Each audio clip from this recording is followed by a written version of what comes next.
তার পরিচয় জানেন কি? যে নারী একাই মুহাম্মদ সাল্লাল্লাহু আলাইহি ওয়াসাল্লামের জীবন বাঁচালেন।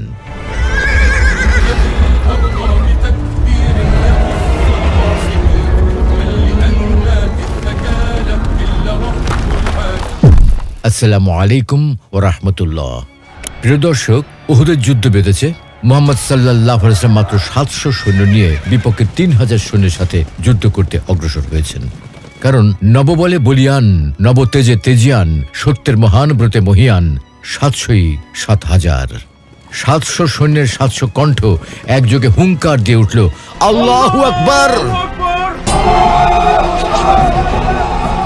তলোয়ারের ঠোকাঠুকিতে বিজলি চমকালো, গর্জে গর্জে আঘাত লেগে যেন আকাশের বজ্র মাটিতে নেমে এসেছে। মুসলমানরা জয়ের নিশান উড়িয়ে দিলেন। মক্কাবাসী হতভম্ব হয়ে দাঁড়িয়ে রইল। তাদের জাতীয় পতাকা মাটিতে লুটিয়ে পড়তে লাগলো। এত আয়োজন করেও বুঝি কিছুই হলো না। কারণ উহুদ রণাঙ্গনে সেদিন আকাশের পানে তরবারি উঠিয়ে সিংহীর মতো হুঙ্কার ছুড়েছে বীরাঙ্গনা উম্মু আম্মারা। ওমর ইবনুল খাত্তাব রাদিয়াল্লাহু আনহু বলেন, উহুদ যুদ্ধের দিন আমি ডানে বামে যেদিকে তাকিয়েছি সেদিকেই উম্মু আম্মারকে যুদ্ধ করতে দেখেছি। আজ আমরা এই বীর সাহাবীর জীবন বাজি রেখে রাসূল সাল্লাল্লাহু আলাইহি ওয়াসাল্লামের জীবন রক্ষা এবং রাসূল সাল্লাল্লাহু আলাইহি ওয়াসাল্লামের জীবদ্দশায় সবকটি যুদ্ধে অংশগ্রহণ সহ আমৃত্যু বীরের মতো লড়ে যাবার বীরত্ব গাথা বর্ণনা করব ইনশাআল্লাহ। যারা আমাদের চ্যানেলটি এখনো সাবস্ক্রাইব করেননি তারা এখনই চ্যানেলটি সাবস্ক্রাইব করে শেষ পর্যন্ত আমাদের সাথে থাকুন। তার আসল নাম নুসাইবা বিনতু কাব ইবনু আমর। তিনি ছিলেন মদিনাবাসী, একজন আনসারী সাহাবা। জন্মেছেন খাজরাজ গোত্রের বনু নজ্জার শাখায়। তার উপনাম ছিল উম্মু আম্মারা। তার এক ভাই আব্দুল্লাহ ইবনু কাব অংশগ্রহণ করেছেন বরকতময় বদর যুদ্ধে। আরেক ভাই আবু লাইলা আব্দুর রহমান ইবনু কাব ছিলেন প্রচন্ড আল্লাহভীরু এক মুহসিন ব্যক্তি। সর্বদা আল্লাহর ভয় কাঁদতেন। তিনি বিয়ে করেন ইয়াজিদ ইবনু আসিমকে। এই ঘরে তার গর্ভে জন্ম নেয় হাবিব ও আব্দুল্লাহ। তারা দুজনেই ছিলেন একনিষ্ঠ ইমানদার ও আল্লাহর রাস্তায় সংগ্রামী মুজাহিদ। তারপর তার বিয়ে হয় গাজিয়া ইবনু আমর রাদিয়াল্লাহু আনহুর সাথে। এই ঘরে জন্ম হয় তামিম ও খাওয়ালার। ইসলাম গ্রহণ। আল্লাহ তাআলা চাইলেন ইসলামের স্বতন্ত্র একটি ভূখণ্ড হবে, যেখানে ইসলাম নামক বৃক্ষটি বেড়ে উঠবে স্বাধীনভাবে। তিনি চাইলেন ইসলাম শিকড় গাড়বে এমন এক ভূখণ্ডে যেখানে প্রতিষ্ঠিত হবে রাষ্ট্র। এই ইলাহি ইচ্ছা বাস্তবায়নে মদিনা বা তৎকালীন ইয়াসরিবের একদল লোক ছুটে আসলেন মক্কায়। মৌসুম তখন হজের। তারা এসেছেন মূলত হজ করতে। এই সময় তাদের সাক্ষাৎ হয় নবীজি সাল্লাল্লাহু আলাইহি ওয়াসাল্লামের সাথে। তারা ইসলাম গ্রহণ করলেন নবীজির হাতে। তারপর ফিরে যান নিজ এলাকা মদিনায়। সেখানে তারা দাওয়াত দিতে থাকেন ইসলামের, যে মহান দিনের পতাকা তলে সামিল হয়েছেন তারা। দ্রুতই ইসলাম ছড়িয়ে পড়ে মদিনায়। প্রতি বছরই তাদের কিছু লোক মক্কায় আসতেন, নবীজির সাথে দেখা করতেন আকাবায়। নবীজি সাল্লাল্লাহু আলাইহি ওয়াসাল্লাম তাদের উপদেশ দিতেন আর তারা বায়াত করতেন নবীজির হাতে। এমনিভাবে তৃতীয় বছর তারা আবার মক্কা আসলেন হজ করতে।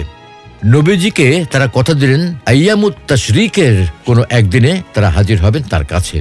এই সময় তারা ছিলেন 73 জন পুরুষ ও 2 জন নারী, অর্থাৎ মোট 75 জন। তারা নবীজির কাছে এসে বায়াত করলেন নিজেদের স্ত্রী ও সন্তানদের যেভাবে রক্ষা করেন সেভাবে রক্ষা করবেন নবীজিকে। এই বায়াতে যে 2 জন নারী উপস্থিত ছিলেন তাদের একজন হচ্ছেন উম্মু মানি আসমা বিনতু আমর, আর আরেকজন হলেন আজকের আলোচ্য নারী উম্মু আম্মারা রাদিয়াল্লাহু আনহা। ঐতিহাসিক ওয়াকিদি বর্ণনা করেন, উম্মু আম্মারা বলেছেন নবীজির হাত ধরে ছিলেন আব্বাস রাদিয়াল্লাহু আনহু। সব পুরুষ নবীজির হাতে হাত রেখে বায়াত করল। বাকি রইলাম কেবল আমি আর উম্মু মানি। আমার স্বামী গাজিয়া ইবনু আমর আমাদেরকে রাসূলুল্লাহর কাছে নিয়ে গেলেন। বললেন, ইয়া রাসূলুল্লাহ, এই 2 জন নারীও আমাদের সাথে এসেছেন, তারাও আপনার কাছে বায়াত করতে চায়। নবীজি সাল্লাল্লাহু আলাইহি ওয়াসাল্লাম বলেন, যে শর্তের উপর তোমাদের বায়াত গ্রহণ করেছি একই শর্তের উপর তাদেরও বায়াত গ্রহণ করছি, তবে আমি নারীদের সাথে হাত মিলাই না। এভাবেই ইসলাম গ্রহণ করেন উম্মু আম্মারা রাদিয়াল্লাহু আনহা। তিনি ইসলাম গ্রহণ করেন একেবারে প্রথম সারির সাহাবীদের সাথে। স্বামী বা পরিবারের অনুকরণে কোনো কিছু না বুঝে তিনি ইসলাম গ্রহণ করেননি, বরং বুঝে শুনেই কবুল করেছেন ইসলাম। তার ইসলাম ছিল কলব, আকল ও স্বাধীন বোধ বুদ্ধির ইসলাম। তাই ইসলাম কবুল করার পর তিনি নিজেকে উৎসর্গ করে দিয়েছিলেন সেই দ্বীনের খাতিরে যার উপর ঈমান এনেছিলেন। আজীবন এই দ্বীনের কল্যাণেই কাজ করে গেছেন, লড়ে গেছেন এই দ্বীনের পথেই ঘরবাড়ি, মসজিদ এবং জিহাদের ময়দান সবখানে। উম্মু আম্মারা ছিলেন কঠিন হিম্মতের অধিকার এক নারী। তিনি সবসময় চাইতেন মুসলিম পুরুষের পাশাপাশি মুসলিম নারীও স্বতন্ত্র অবস্থান তৈরি হোক। তিনি দেখলেন কোরআন সবসময় পুরুষদের সম্বোধন করে কথা বলে, আর এই সম্বোধনের আওতায় পরোক্ষভাবে সামিল থাকে নারীরা। তার মনে প্রশ্ন জাগে এটা নিয়ে। হাজির হন নবীজির কাছে, প্রশ্ন করেন, ইয়া রাসূলুল্লাহ, আমি তো দেখছি সবকিছু পুরুষদের জন্যই, কোথাও কোনো ব্যাপারে আমাদের নারীদের কোনো উল্লেখ করা হচ্ছে না। স্বয়ং আল্লাহ রাব্বুল আলামিন তার এই প্রশ্নের জবাব দিলেন। আসমানের আমিন জিবরাইল আলাইহিস সালাম চলে আসলেন জমিনের আমিন মুহাম্মদ সাল্লাল্লাহু আলাইহি ওয়াসাল্লামের কাছে, নিয়ে আসলেন কোরআনী ওহী, যাতে উল্লেখ করা হচ্ছে নারীকে পুরুষের আওতায় নয়, বরং তার পাশাপাশি। ইন্নাল মুসলিমিনা ওয়াল মুসলিমাতি ওয়াল মুমিনিনা ওয়াল মুমিনাতি ওয়াল কানিতিনা ওয়াল কানিতাতি ওয়াস সাদিকিনা ওয়াস সাদিকাত والصادقين والصادقات والصابرين والصابرات والخاشعين والخاشعات والمتصدقين والمتصدقين والمتصدقات والصائمين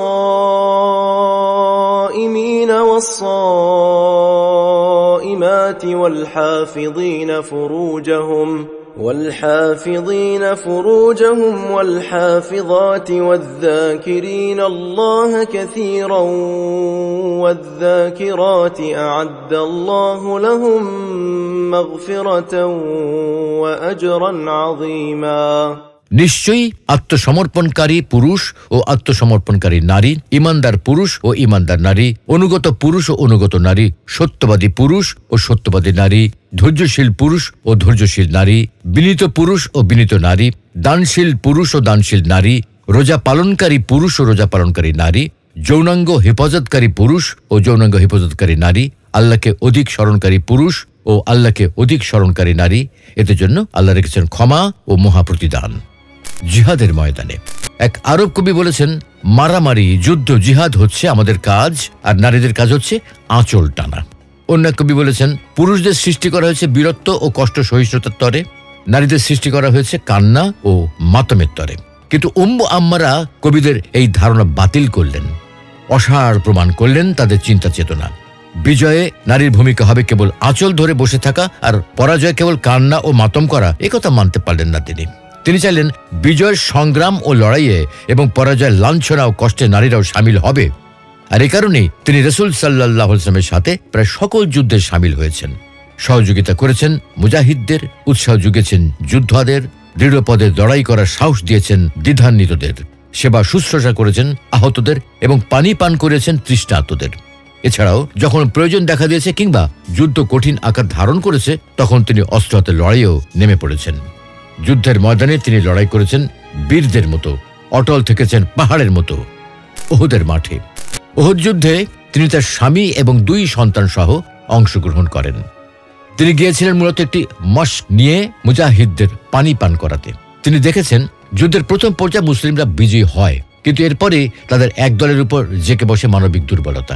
তারা আকৃষ্ট হয় গনিমতের মালের প্রতি, কামনা করে দুনিয়া আর ছেড়ে দেয় ওই স্থান যেখানে তাদের থাকতে বলেছিলেন আল্লাহর রাসূল সাল্লাল্লাহু আলাইহি ওয়াসাল্লাম। ফলে যুদ্ধের অবস্থা পাল্টে যায়। সুযোগ বুঝে খালিদ বিন ওয়ালিদ মুসলমানদের আক্রমণ করেন পিছন দিক থেকে। তার আক্রমণে মুসলমানদের সুসজ্জিত রণব্যূহ ভেঙে পড়ে, বিচ্ছিন্ন হয়ে ছোটাছুটি করতে শুরু করে মুজাহিদরা। কিন্তু আকস্মিক এই কঠিন ও নাজুক পরিস্থিতিতেও উম্মু আম্মারা হতবিহ্বল হননি, পালিয়ে যেতে ছোটাছুটি করেননি এবং ভয় পেয়ে চিৎকার চেঁচামেচি বা কান্নাকাটিও করেননি, বরং তিনি অস্ত্র হাতে নিয়ে লড়াইয়ে যোগ দিয়েছেন, বীরত্বের নতুন এক উপমা সৃষ্টি করেছেন। তিনি কাপড়কে শরীরের সাথে পেঁচিয়ে নেন, প্রতিরোধ বুহের মতো সামনে দাঁড়ান রাসূলুল্লাহর, মোকাবেলা করতে থাকেন রাসূলুল্লাহ সাল্লাল্লাহু আলাইহি ওয়াসাল্লামের দিকে ধেয়ে আসা তীর তরবারির। রাসূল সাল্লাল্লাহু আলাইহি ওয়াসাল্লামের দিকে ধেয়ে আসা আক্রমণগুলো তিনি এমন ভাবে মোকাবেলা করছিলেন যেন তিনি এক শক্তিশালী ঢাল। রাসূলকে রক্ষা করাই তার কাজ। উম্মু আম্মারার শরীরে তীর ও তরবারির আঘাতের সৃষ্টি হয় 12টি জখম। হঠাৎ করে তিনি দেখলেন ইবনু কামিয়া এগিয়ে আসছে, আল্লাহ লানত তার উপর। ইবনু কামিয়া ছিল ওই সকল কাফেরদের অন্যতম যারা রাসূলুল্লাহ সাল্লাল্লাহু আলাইহি ওয়াসাল্লামের দাওয়াত প্রত্যাখ্যান করেছিল এবং তার বিরোধিতায় সীমা লঙ্ঘন করেছিল। ইবনু কামিয়া উম্মু আম্মারাকে আঘাত করেন, আঘাতে লাগে তার কাঁধে, গুরুতর আহত হন উম্মু আম্মারা। পাল্টা আঘাত করেন তিনি ইবনু কামিয়াকে, কিন্তু তার সারা দেহ বর্মাচ্ছাদিত থাকায় সে বেঁচে যায়। একবার উম্মু সাইদ বিনতুর রাবি উম্মু আম্মারার কাছে আসেন, তাকে অনুরোধ করে বলেন, আমাকে একটু উহুদ যুদ্ধের ঘটনাটা বলুন তো। উম্মু আম্মারা বলতে লাগলেন, আমি সকাল সকাল যুদ্ধের উদ্দেশ্যে বেরিয়ে পড়ি। আমার সাথে ছিল একটি মশক, তাতে ছিল পানি। আমি রাসূলুল্লাহ সাল্লাল্লাহু আলাইহি ওয়াসাল্লামের কাছে পৌঁছে গেলাম। তিনি ছিলেন সাহাবীদের মাঝে। যুদ্ধের অবস্থা তখন ভালো মুসলমানদের পক্ষে, কিন্তু আকস্মিক আক্রমণে মুসলমানরা যখন হঠাৎ বিচ্ছিন্ন হয়ে পড়ে, তখন আমি দৌড়ে রাসূলুল্লাহ সাল্লাল্লাহু আলাইহি ওয়াসাল্লামের কাছে চলে আসি এবং অস্ত্র হাতে যুদ্ধ শুরু করে দিই। তীর ও তরবারির সাহায্যে রক্ষা করতে থাকি তাকে। যুদ্ধ করতে করতে আমিও আঘাতপ্রাপ্ত হই। উম্মু আম্মারার এই সাহসিকতার কারণেই রাসূলুল্লাহ সাল্লাল্লাহু আলাইহি ওয়াসাল্লাম তার প্রশংসা করেছেন এবং তার মর্যাদা বর্ণনা করে বলেন, আজ উহুদ যুদ্ধের দিন নুসাইবা বিনতু কাবের ভূমিকা অমুক অমুকের চেয়ে অনেক বেশি। কেননা আমি ডানে বামে যেদিকেই তাকিয়েছি আজ সেদিকেই উম্মু আম্মারাকে যুদ্ধ করতে দেখেছি। রাসূল সাল্লাল্লাহু আলাইহি ওয়াসাল্লাম নুসাইবা বিনতু কাবের ছেলে আব্দুল্লাহকে উদ্দেশ্য করে বলেন, আল্লাহ তাআলা তোমাদের পরিবারের উপর বরকত নাজিল করুন। তোমার মায়ের মর্যাদা অমুক অমুকের চেয়ে অনেক বেশি, তোমার বাবার মর্যাদা অমুক অমুকের চেয়ে অনেক বেশি, তোমার মর্যাদা অমুক অমুকের চেয়ে অনেক বেশি। আল্লাহ তাআলা তোমাদের পরিবারের উপর রহম করুক। উহুদ যুদ্ধের দিন উম্মু আম্মারা রাদিয়াল্লাহু আনহা রাসূলুল্লাহ সাল্লাল্লাহু আলাইহি ওয়াসাল্লামকে বলেছিলেন, ইয়া রাসূলুল্লাহ, আপনি আল্লাহর কাছে দোয়া করুন জান্নাতে যেন আমরা আপনার সাথী হতে পারি। রাসূলুল্লাহ সাল্লাল্লাহু আলাইহি ওয়াসাল্লাম তাদের জন্য দোয়া করলেন, ইয়া আল্লাহ, আপনি তাদেরকে জান্নাতে আমার সাথী হিসেবে কবুল করুন। নবীজির দোয়া শুনে উম্মু আম্মারা বলেন, এখন আর আমি কোনো কিছুর পরোয়া করি না, দুনিয়ার যত কঠিন বিপদই আসুক না কেন। হুদায়বিয়ার সফর। মুসলমানদের কাছে খবর পৌঁছালো উসমান রাদিয়াল্লাহু আনহুকে কুরাইশরা হত্যা করেছে। খবর শুনে নবীজি সাহাবীদের মাঝে দাঁড়িয়ে গেলেন, ঘোষণা করলেন, আল্লাহ তাআলা আমাকে আদেশ করেছেন তোমাদের বায়াত নিতে। ঘোষণা শুনে দলে দলে সাহাবীরা আসতে লাগলো বায়াত করতে। আশেপাশে যা কিছু ছিল সবকিছু মারিয়ে দ্রুত বেগে তারা পৌঁছাতে লাগলো নবীজির কাছে। বায়াতের পর তারা রণসাজে সজ্জিত হলো, হাতে তুলে নিল তরবারি। কিন্তু মুসলমানদের কাছে ওই দিন পর্যাপ্ত পরিমাণে তরবারি ছিল না। তাই উম্মু আম্মারা রাদিয়াল্লাহু আনহা দাঁড়ালেন। তিনি একটি খুঁটি বা লাঠি হাতে তুলে নিলেন, যার ছায়ায় তিনি বিশ্রাম নিচ্ছিলেন। খুঁটি দিয়ে তৈরি করলেন একটি তরবারি, তারপর এর মাঝে বরাবর বেঁধে নিলেন একটি ছুরি। হুনাইন যুদ্ধ। হুনাইন যুদ্ধে আকস্মিক আক্রমণের ফলে মুসলমানরা যখন কিছুটা হতবিবল হয়ে পড়ে, তখন আমরা দেখতে পাই বীরত্বের এক অনুপম দৃশ্য। দুই আনসার নারীর বীরত্ব। তাদের একজন উম্মু সুলাইম বিনতু মিলহান রাদিয়াল্লাহু আনহা, যিনি যুদ্ধে সামিল হয়েছিলেন গর্ভবতী অবস্থায়। তার পেটে ছিল অনাগত পুত্র আব্দুল্লাহ, আর হাতে ছিল খঞ্জর। আর আরেকজন হচ্ছেন উম্মু আম্মারা রাদিয়াল্লাহু আনহা। যুদ্ধের ময়দানে মুসলমানদের হতবিহ্বল অবস্থা, ছোটাছুটি এবং পশ্চাৎপসরণ দেখে তিনি তার কম আনসারদের লক্ষ্য করে চিৎকার করতে থাকেন, হে আনসাররা, এটা কোন ধরনের আচরণ, কোন ধরনের রীতিনীতি, তোমরা পালাচ্ছ কেন?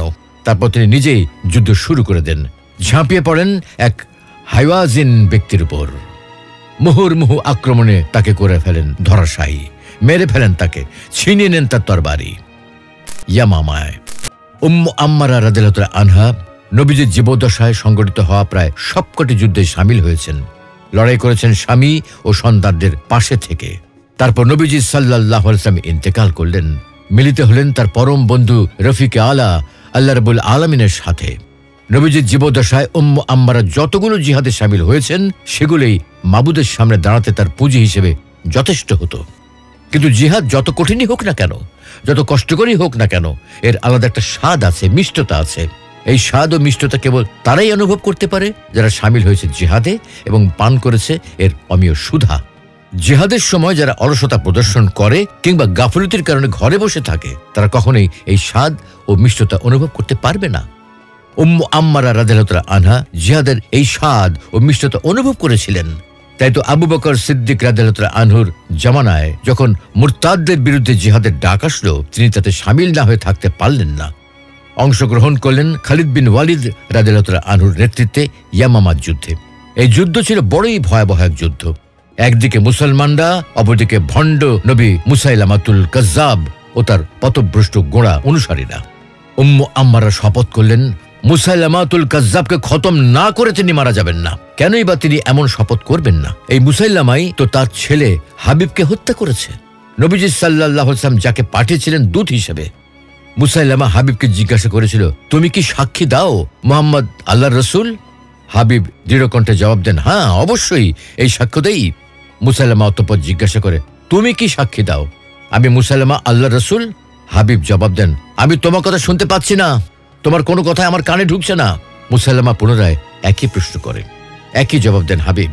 এতে ক্ষেপে যায় কাজ্জাব মুসাইলামা, হত্যা করে হাবিবকে, কেটে টুকরো টুকরো করে দেয় তার দেহ। অথচ হাবিব ছিলেন দূত বার্তাবাহক। তৎকালীন সুপ্রতিষ্ঠিত আইন বলছে দূত বা বার্তাবাহককে কোনোভাবেই বন্দী করা যাবে না, হত্যা তো করা যাবেই না। তাই স্বাভাবিকভাবেই যুদ্ধের ময়দানে উম্মু আম্মারা ধারণ করেন এক কঠিন রূপ, কেননা তাকে পীড়িত করছিল সন্তানহারা এক মায়ের অনুভূতি, শক্তি যোগাচ্ছিল এক ইমানদার নারীর আল্লাহ বিশ্বাস। তার পাশেই যুদ্ধ করছিল তার আরেক ছেলে আব্দুল্লাহ, যার হৃদয়ে জ্বলছিল ইমানি নূর। তার তীর ধনুককে শান দিচ্ছিল ভাই হত্যার আগুন। আল্লাহ রাব্বুল আলামিনের ইচ্ছা বাস্তবায়িত হলো। আব্দুল্লাহ তরবারি আর ঔশির বর্ষার আঘাত হানল মুসাইলামাতুল কাজ্জাবের ওপর। ঔশি মুসাইলামাকে লক্ষ্য করে ছোড়ে বর্ষা ছোড়াই যে তার প্রধান দক্ষতা। আব্দুল্লাহ হানে তরবারির আঘাত। আব্দুল্লাহ তো যুদ্ধের কোলে বেড়ে ওঠা জিহাদ পুত্র, তাদের সমন্বিত আঘাতে লুটিয়ে পড়ে মুসাইলামা, মারা যায়। এই নরাধম আর তার অনিষ্টতা থেকে শান্তি পায় দুনিয়া। ইয়ামামার এই যুদ্ধেও সাহসের সাথে লড়াই করেন উম্মু আম্মারা রাদিয়াল্লাহু আনহা। যুদ্ধে কাটা পড়ে তার একটা হাত। পূর্ববর্তী আঘাতের সাথে শরীরে যুক্ত হয় আরও 10-এর অধিক নতুন আঘাত। তার শরীরে রয়ে যাওয়া এই আঘাতগুলো ঘোষণা করতে থাকে উম্মু আম্মারার মর্যাদা, আরও ব্যাপক অর্থে বলতে গেলে সকল মুসলিম নারীদের মর্যাদা। এই মর্যাদা তো দুনিয়ার, আর কিয়ামতের দিন এই আঘাতগুলো সাক্ষী হবে ইলাহি দরবারে, কথা বলবে উম্মু আম্মারার পক্ষে। কিয়ামতের দিন তিনি যখন উঠবেন আর আঘাতগুলো থেকে রক্ত ঝরতে থাকবে, রক্তের রং হবে সাধারণ রক্তের মতোই, তবে তাতে সুগন্ধ হবে মিশকের। আল্লাহর ডাকে সাড়া দান। তিনি 13 হিজরিতে ওমর ইবনুল খাত্তাব রাদিয়াল্লাহু আনহুর শাসনকালে মৃত্যুবরণ করেন। সুপ্রিয় দর্শক, আমাদের শেষ নবী মুহাম্মদ সাল্লাল্লাহু আলাইহি সাল্লাম পৃথিবীতে এসেছেন ধর্ম, রাষ্ট্র, বর্ণ ও ভাষার ভিত্তিতে আলাদা আলাদা জাতিসত্তায় বিভক্ত মানবজাতিকে এক অখণ্ড জাতিতে পরিণত করার জন্য। এই লক্ষ্যে তিনি উম্মতে মুহাম্মাদি নামক একটি একক জাতি গড়ে তোলেন, যে জাতির নারী পুরুষ নির্বিশেষে প্রতিটি সদস্যের সাধারণ বৈশিষ্ট্য ছিল আল্লাহর রাস্তায় জীবন ও সম্পদ উৎসর্গকারী দুর্ধর্ষ যোদ্ধা। এই জাতির নির্মাণ ও বিকাশে পুরুষের পাশাপাশি নারীরাও রাখেন অসামান্য ভূমিকা। পারিবারিক জীবন থেকে শুরু করে অস্ত্রের ঝংকারে মুখরিত রণাঙ্গন, কোথায় ছিলেন না উম্মতে মুহাম্মদের নারীরা? কিন্তু দুঃখের বিষয়, আজ আমাদের সমাজে এই নারীদের আর খুঁজেই পাওয়া যায় না। সমাজের অধিকাংশ নারী আজ আবারও সেই ইসলাম পূর্ব জাহিলিয়াতে ফিরে গেছে। যারা পাশ্চাত্যের সংস্কৃতিতে গা ভাসিয়েছেন, তাদের কাজ মানুষ হিসেবে যতটা না মূল্যায়ন করা হয়, তার চেয়ে বেশি মূল্যায়ন করা হয় বিজ্ঞাপনী পণ্য, বিনোদন সামগ্রী হিসাবে। অথচ বীরঙ্গনা উম্মু আম্মারা রাদিয়াল্লাহু আনহা আমাদেরকে দেখিয়ে গেছেন ইসলামে নারীরা কেমন ছিলেন, জাতি গঠন তারা কি বলিষ্ঠ ভূমিকা রেখেছিলেন। সেই ইতিহাস হয়তো আজকের নারীদের কাছে মনে হবে রূপকথা। এই জাতিকে আজ প্রকৃত ইতিহাস জানতে হবে, তাহলে সম্ভব হবে সেই দুঃসাহসী বীরঙ্গনাদের পুনরাবির্ভাব। তাই কামনা করি আল্লাহ রাব্বুল আলামিন আমাদের ঘরে ঘরেও বীরঙ্গনা উম্মু আম্মারা রাদিয়াল্লাহু আনহার মতো নারীর জন্ম দান করুন। আমিন।